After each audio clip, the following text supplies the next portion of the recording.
Chapter 13. The beast out of the sea. Then I saw a beast rising up out of the sea. It had 7 heads and 10 horns, with 10 crowns on its horns. And written on each head were names that blasphemed God. This beast looked like a leopard, but it had the feet of a bear and the mouth of a lion.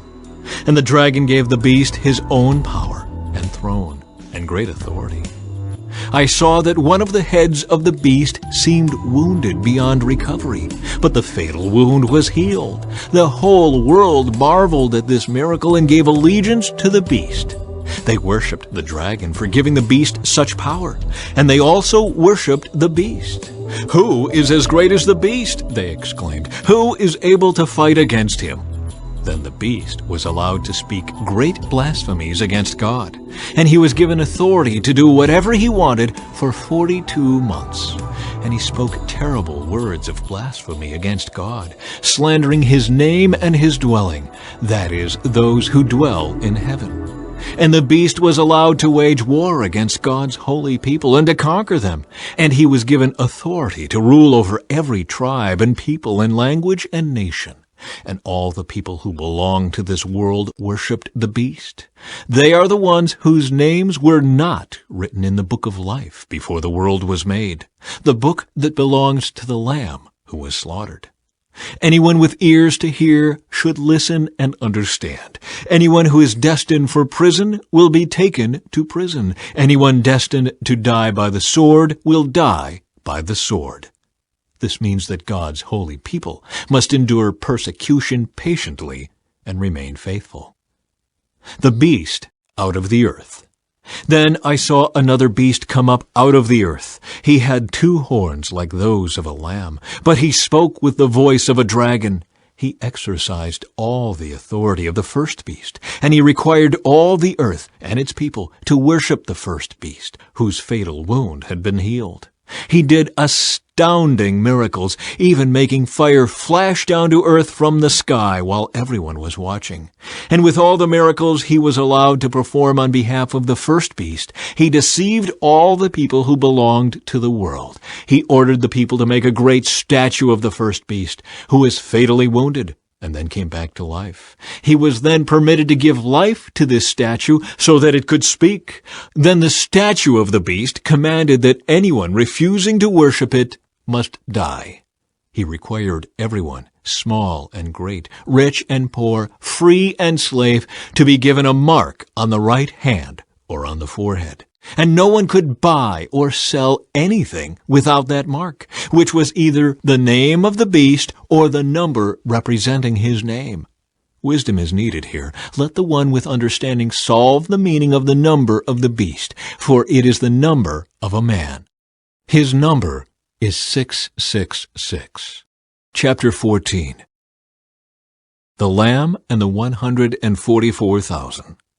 Then I saw the Lamb standing on Mount Zion, and with him were 144,000 who had his name and his Father's name written on their foreheads. And I heard a sound from heaven like the roar of mighty ocean waves, or the rolling of loud thunder. It was like the sound of many harpists playing together. This great choir sang a wonderful new song in front of the throne of God and before the 4 living beings and the 24 elders. No one could learn this song except the 144,000 who had been redeemed from the earth. They have kept themselves as pure as virgins, following the Lamb wherever he goes. They have been purchased from among the people on the earth as a special offering to God and to the Lamb. They have told no lies. They are without blame. The 3 angels. And I saw another angel flying through the sky, carrying the eternal good news to proclaim to the people who belong to this world, to every nation, tribe, language, and people. "Fear God," he shouted. "Give glory to him, for the time has come when he will sit as judge. Worship him who made the heavens, the earth, the sea, and all the springs of water." Then another angel followed him through the sky, shouting, "Babylon is fallen, that great city is fallen, because she made all the nations of the world drink the wine of her passionate immorality." Then a third angel followed them, shouting, "Anyone who worships the beast and his statue, or who accepts his mark on the forehead or on the hand, must drink the wine of God's anger. It has been poured full strength into God's cup of wrath, and they will be tormented with fire and burning sulfur in the presence of the holy angels and the Lamb.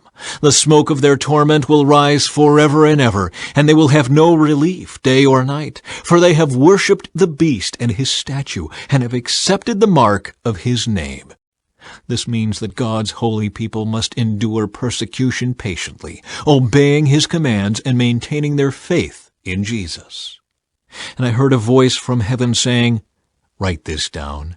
Blessed are those who die in the Lord from now on. Yes, says the Spirit, they are blessed indeed, for they will rest from their hard work, for their good deeds follow them." The harvest of the earth. Then I saw a white cloud, and seated on the cloud was someone like the Son of Man. He had a gold crown on his head, and a sharp sickle in his hand. Then another angel came from the temple and shouted to the one sitting on the cloud, "Swing the sickle, for the time of harvest has come. The crop on earth is ripe." So the one sitting on the cloud swung his sickle over the earth, and the whole earth was harvested. After that, another angel came from the temple in heaven, and he also had a sharp sickle. Then another angel, who had power to destroy with fire, came from the altar. He shouted to the angel with the sharp sickle, "Swing your sickle now to gather the clusters of grapes from the vines of the earth, for they are ripe for judgment." So the angel swung his sickle over the earth and loaded the grapes into the great winepress of God's wrath.